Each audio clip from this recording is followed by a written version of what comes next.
Hello viewers, this might be something of a Christmassy video. Great gift ideas in this one, because these are 5 things that have absolutely made my life better and easier. And I don't mean this is like, oh, I got a slightly nicer pocket knife, you know, this knife is a slightly nicer version of another pocket knife I had, so my life's better, which I guess it is in a way, but this is like meaningful differences that have made my life out here, living the way I do, nicer, easier, spending less time on mundane tasks. So none of them are knives, it's all kind of stuff. And you might not have thought to get some of these things. First, my situation, which very much biases what kind of tools I'm going to be finding useful, is that I'm on about 1.5 acres. I've got some space for growing veggies, I've got a fruit tree orchard, I've got lawns, I've got, space. So if you're in an apartment, then only a couple of things are probably any good for you. That being said, I think you might still find it interesting. At any rate, one other thing is, many of these things are Ryobi branded. Ryobi is about, in my opinion, like the C+ grade of cordless power tools. That I have Ryobi because it's what's most easily attainable to me at my local kind of big chain store. And I'm stuck on the 1+ battery system from the first couple of tools that I ever got bought. That's how they get you. So anyway, that aside, certainly not an endorsement of Ryobi, they are just fine. So number 1 is a powered weed sprayer. So I've often got around with the backpack sprayers or the plunger sprayers, and that was fine until I had the space that I have now. So the sprayer that I've got has a 7-litre reservoir, so it does take a couple of tanks to get like the full treatment that I want to do most days. I'm killing a lot of calthrop at the moment, which is probably the worst weed I deal with. It's got the spiky 3-cornered jack type seeds. It sucks. So I do a lot of weed spraying at the moment, and you need a sprayer. You need the coverage to get them when they're really small. Why won't you die? So this cordless sprayer that I use, and again, sub this out with any other cordless battery-powered weed sprayer, it is just so much better than the pump style that you're usually walking around, cranking with one hand, spraying with the other. They leak, they slosh around. The straps are almost always really thin and uncomfortable on your shoulders. Getting a powered weed sprayer has cut time. Spraying weeds isn't something I find unenjoyable, but it's not something I want to spend hours out in the hot Australian sun doing either. So this definitely takes about 1/3 of the time off of that whole process. Really, really nice and simple. Really recommend. Whether it's this one that I'm showing you right now or just another powered, with your battery system of choice, cordless weed sprayer really does a great job in making life easier. Secondly is sort of my unofficial EDC. It's a bit silly, but I use a mini sledge so often. You come across things that are crudely fastened a lot especially in an older house or in a house that you've bought from someone that's kind of done, average Joe solutions to lots of problems. You get things 15 years later that was a great solution 15 years ago, but now it's all rusted onto each other and it's starting to peel off. And I do a lot of forcible separations of things on this block, and using the mini sledge is just, it's small enough that you can carry it with you. Lugging around my big sort of sledge maul thing sucks. And I'll use that for like getting out a really concreted in old pool post or something for sure. But the mini sledge separates old bits of fence from old fence posts, bits of iron from like the sides of the old chicken coop out the back there, all sorts of stuff. I'm using a mini sledge all the time. This Fiskars one is quite nice. You can get a wooden handled one for that replaceability. This Fiskars one, I'm a bit clumsy. I've overstruck with it a few times. It still seems fine. It is pretty good for impact resistance as well, is in mitigating that shock down your hand. Those Fiber comp handles, they do what they say on the box. They really do. So really love my little mini sledge, and it's something that I'd never thought I'd use that much. I just kind of got it because I was buying a couple of other things. I think I bought a little matic as well, and I was like, no, I'll get the mini sledge. And I use the mini sledge even more than the mini matic. It's great. Knife related, the Worksharp Field Knife Sharpener. I spruik this guy all the time, and it is about the best value thing I've ever bought. I used it so much, and I still use it so much to do rudimentary sharpening on things, to do quick touch-ups, even to do some edge repair. It's got 2 diamond plates, it's got a leather strop and a ceramic rod.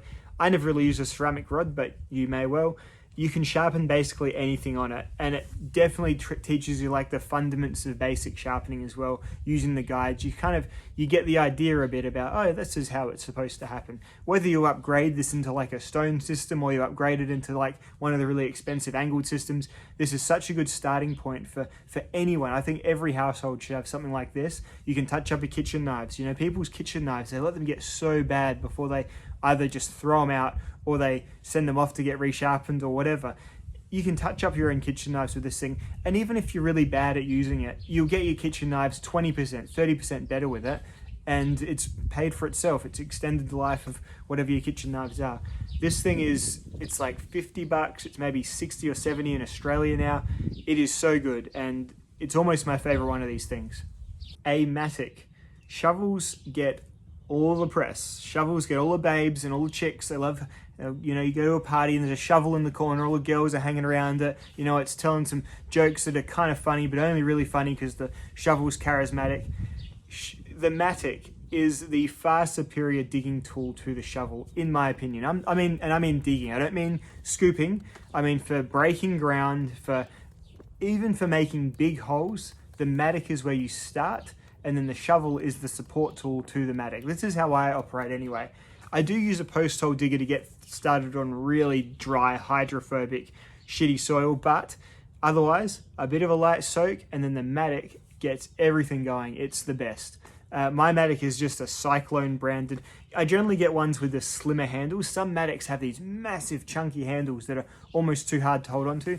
Get a matic with like a handle that could look like it's from a double bit axe or even from a normal axe. That's the best way.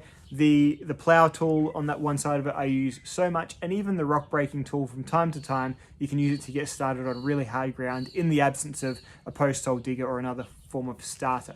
But a matic, so many people are like, what is that? And they come over, they go, oh, it's a pickaxe. I'm like, well, no, it's a matic. That's what it is. It's for grubbing, for trenching, for digging.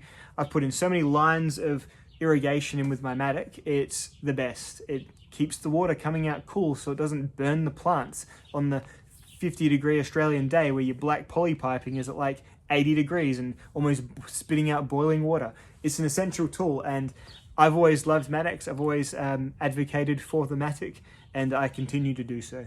And lastly, my favorite of all these things is a shop vac.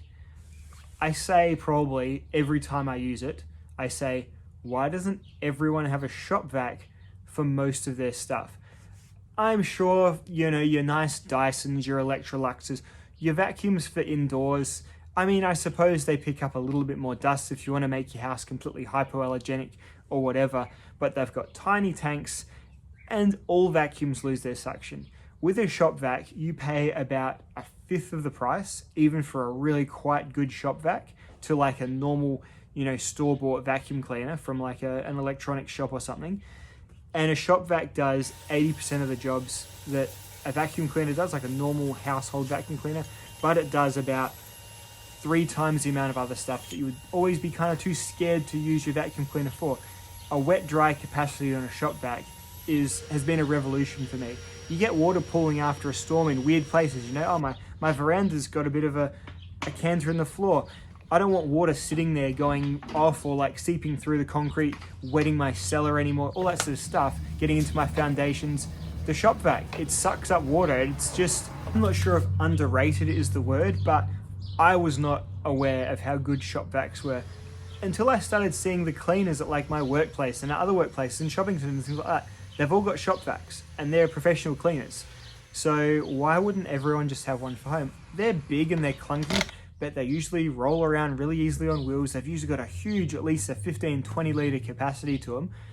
Your little Dyson with its tank this big, or your bagless Electrolux, or even your bagged Electrolux, I don't know, between my shop vac and my robot vacuum, which we do have one of those fancy Roomba type vacuums as well, we barely use the stand-up or the stick appliance type vacuum cleaners we've got now.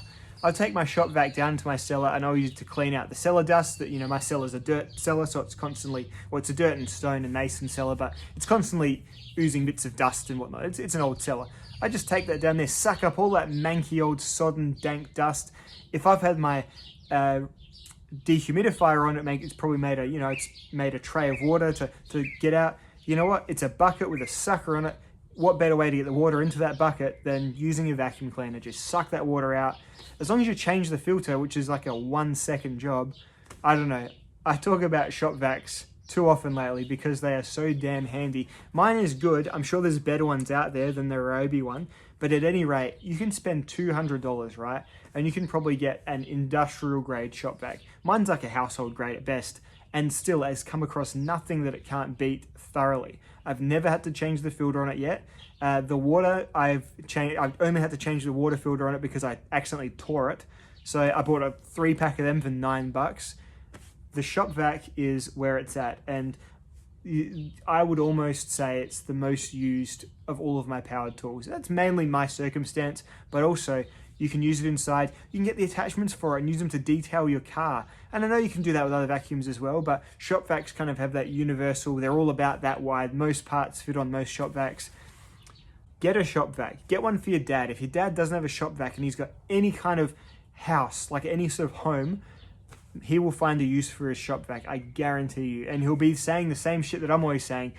Why do I even own a vacuum cleaner when this shop vac does everything? Anyway, I knew I'd get heated on the last one because my passion for the shop vac has really just only grown since I've had it. So anyway, I'd like to finish on that note. Thank you all so much for watching. More content coming soon. See you later.